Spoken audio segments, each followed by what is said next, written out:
miles south of rugged, mountainous Saipan, lies flat, park-like Tinian, with its wide-open terrain suitable for airstrips and its broad acres filled with a geometric pattern of cane fields. Length, 12.5 miles. Width at widest point, 6 miles. Land area, 50 square miles. It is almost completely encircled with cliffs, which rise sharply from the ocean to heights ranging from 6 to 100 feet. 4 airfields dot it. Tinian town adorns it. 18,000 civilians till it. 9,000 Japanese defend it. And we want it. This is the story of inevitable outcome.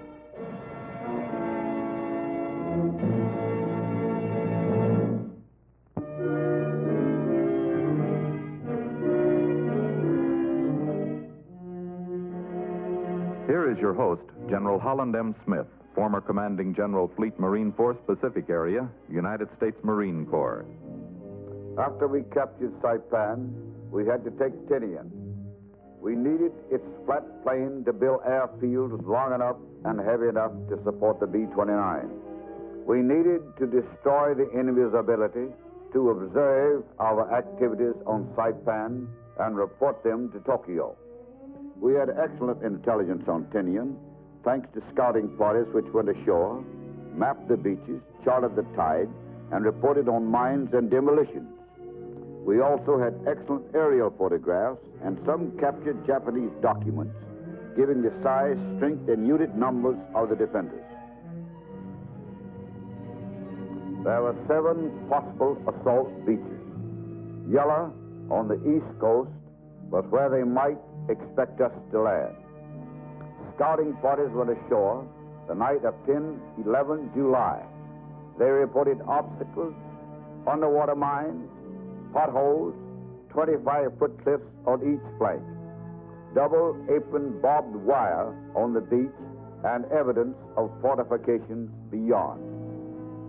Orange, red, green, and blue beaches were wide, usable, and very heavily fortified. Here, the enemy expected us to strike. White Beach 1 and White Beach 2, he did not fortify.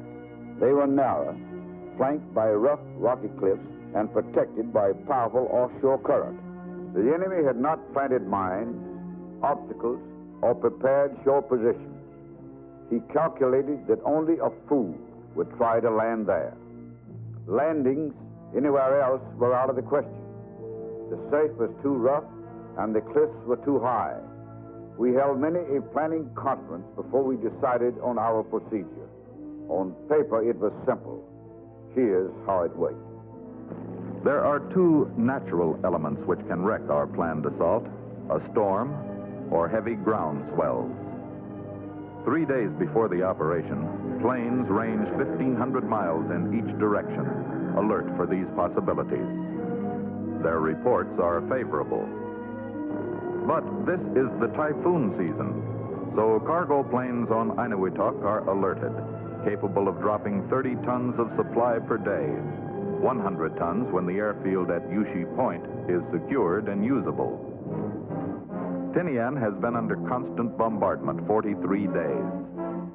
As Jig Day nears, it is intensified.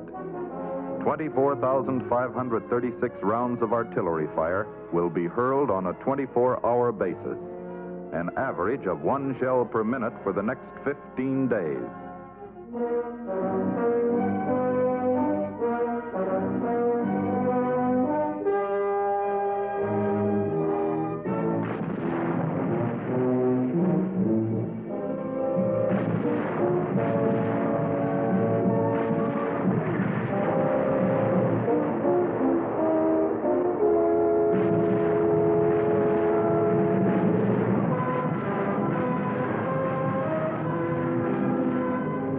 Naval vessels fire thousands of rounds into Tinian town and other designated areas.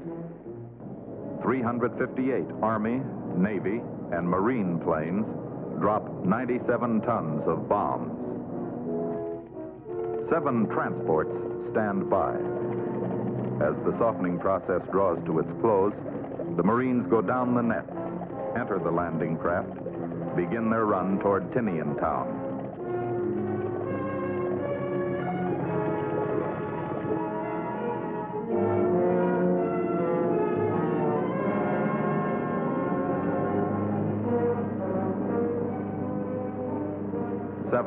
Yards.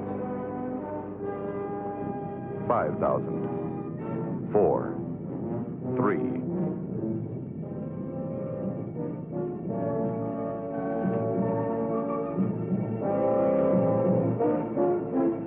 2,000 yards. We are the bait. We are dangled. And they snap at the hook.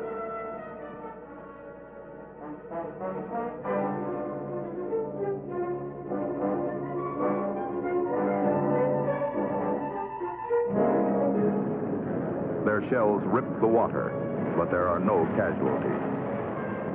As we come about and churn back toward the transports, the Japanese reveal hidden batteries of heavy caliber guns. Their marksmanship is deadly. The USS Colorado is hit 22 times in 15 minutes.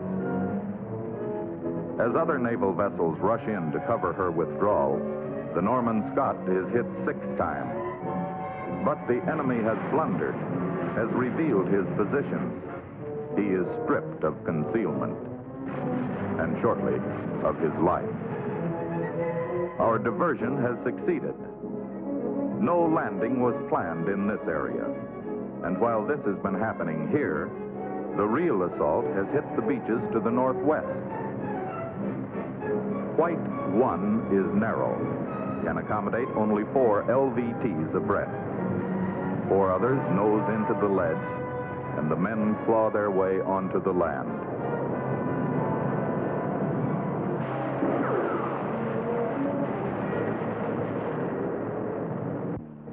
Since 15 waves must follow at 4 to 10-minute intervals, the Amtraks must leave the ground troops, return to sea, clearing the area. 200 Marines, the spearhead of the thousands to follow, meet stiff resistance. Fighting is bitter.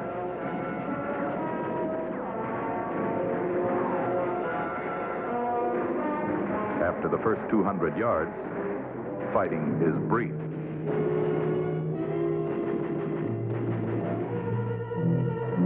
The enemy has 9,000 troops, which can be thrown into counterattack at any time.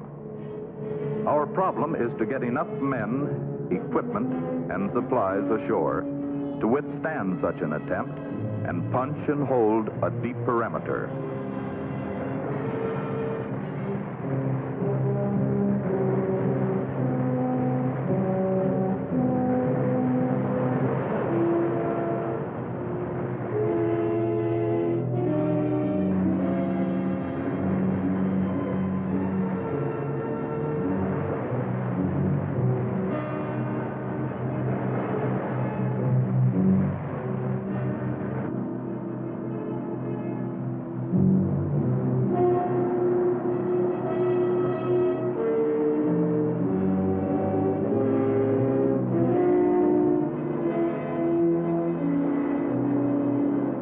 On White 2, 3 Amtraks are destroyed by mines.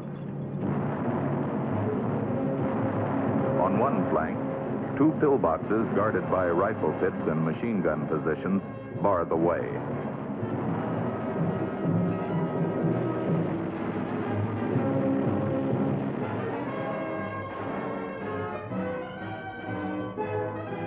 Other waves are moving toward the shore. We must clear the beach for their arrival.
we move inward. The Tennessee, the California, the Sigourney, and the Valor rake the flanks. The Montpelier, the New Orleans, and the Birmingham concentrate on artillery positions on Mount Lasso. On a fixed schedule ranging from 4 to 10 minutes, other waves hit, storm ashore, and move out to their forward objectives. Toward nightfall, we take stock of our beachhead. We have expanded the width from 220 yards to 2,500 yards. Our point of deepest penetration is 1 mile from the original landings. Over 2 tiny, narrow beaches with a total width of 220 yards, we have poured scores of artillery pieces, tons of supplies, quantities of heavy equipment, bulldozers, tanks, and 15,614 officers and men. In a single day, the enemy is outnumbered, outgunned, and outsupplied on his own stronghold. His reaction is savage and well-directed.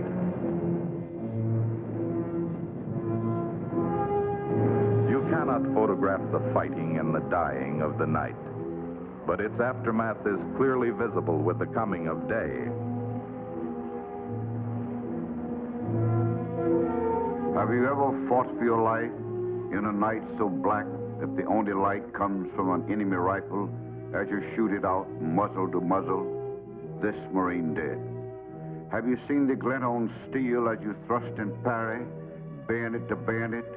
This Marine did.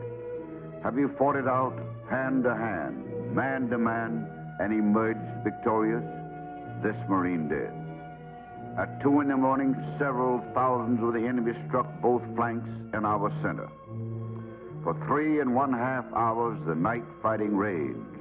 Then dawn, and the attacking waves broke at the same moment. In 3.5 hours, the enemy had lost 1/7 of his total defense force, 1/5 of his organized infantry strength. In, around, behind, and before our positions were counted 1,241 enemy dead. Our total loss, killed and wounded, were less than 1/10 of that figure. Why? Rigid training which perfected the individual use of his weapon. Training in hand-to-hand combat and personal defense. Training which builds a confidence that you can meet and overcome anyone who comes against you. Training, any fighting man's best hope for survival in battle.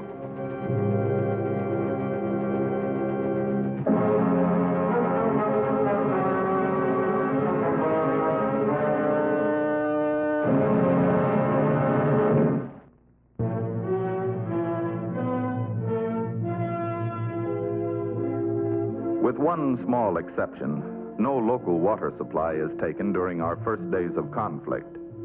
The engineers have foreseen this and have set up distillation units to furnish 2 gallons of water per day for each of the thousands now ashore.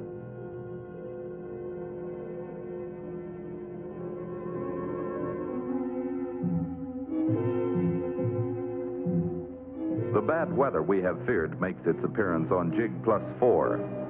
Rough water at the white beaches breaks up the pontoon causeway. The only thing which can negotiate the landing is the DUKW.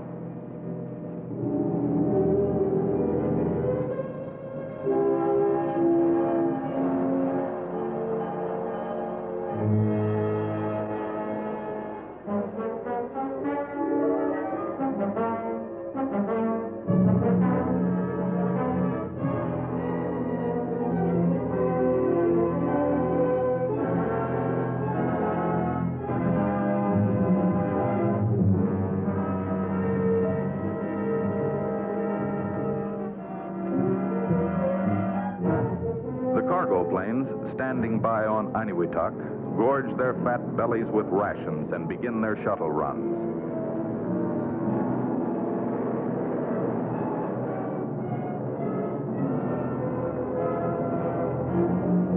During the critical period, they supply 99,000 meals incoming. Outgoing, they evacuate 1,500 wounded.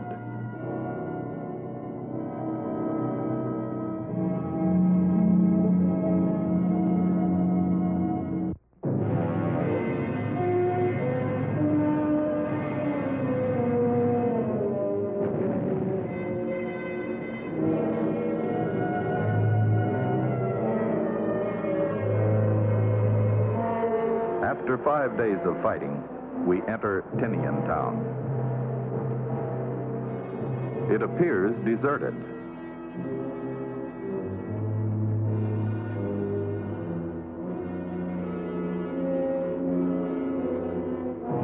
But the streets are mined, and booby traps are everywhere.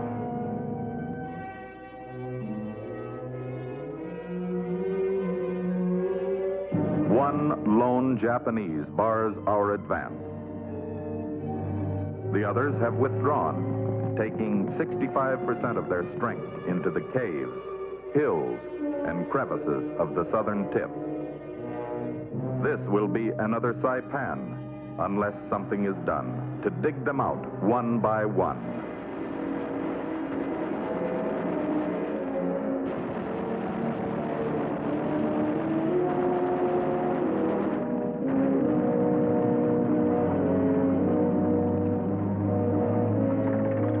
As the defenders withdrew and consolidated their strength, General Schmidt asked for and was given naval gunfire to dislodge, distract, shock, and destroy them. In 1 hour and 50 minutes, they threw 615 tons of destruction into the cliff area.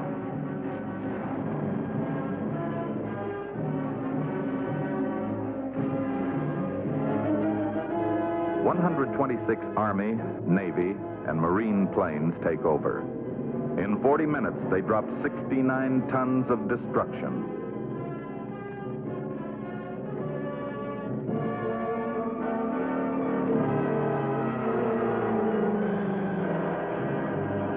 Artillery adds another 5,000 rounds.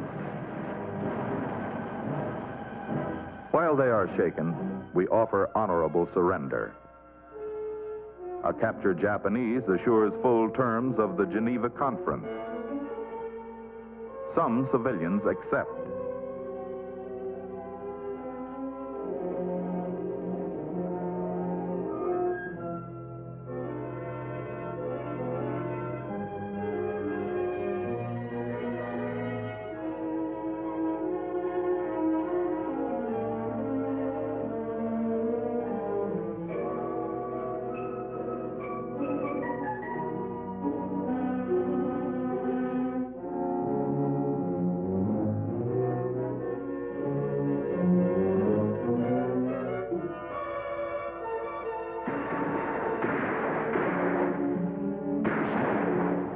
There is no alternative.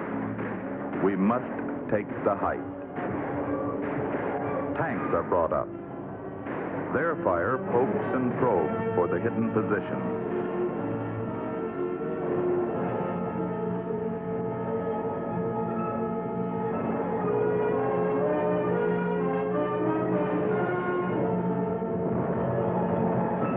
One is hit 6 times in rapid succession. Another tank infantry team moves up.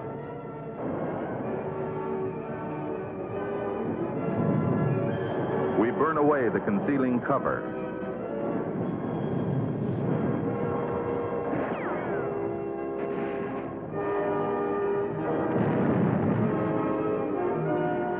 Finally, it is silence. There is a road to the top. We know it is the only practical approach. So does the enemy.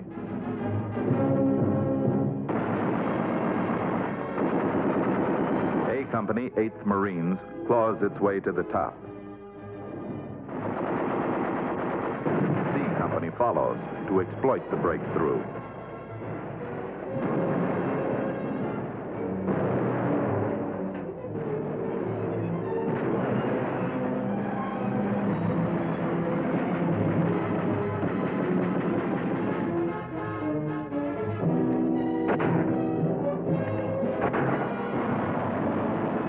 August 1, 1944, Tinian is declared secure. But hundreds of Japanese are still alive in their caves and crevices. And for 5 more long months, they will snipe at the 8th Marines as the mopping up continues into the new year of 1945. Tinian has been costly, but for every man we lost, the enemy has lost 13.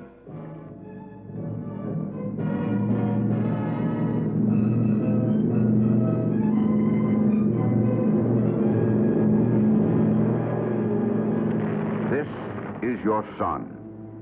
Yesterday, he fought with a savagery that swept everything before him. Today, in victory, he reverts to his natural, warm impetuosity. This is your brother. Yesterday, he created a havoc of annihilation. Today, in victory, he reverts to the predictably unpredictable companion of your adolescence. This is your husband. Yesterday, he killed with a cold, deadly efficiency that wiped out the thousands of fanatical defenders. Today, in victory, he reverts to the kind, friendly, sometimes awkward man you married. These are your men, ferocious in battle, forgiving in victory. With the shocked, they are soothing. With the dazed, they are easy. To the bewildered, they give understanding. To the frightened, reassurance. To the dispossessed, they are liberal. To the maimed, they are kind. With the weak, they are strong. With the hungry, generous. With the wounded, they are compassionate. With the children, they are tender. These are your men. These are the qualities they possessed when they entered the Marine Corps. These are the qualities they bring home to you.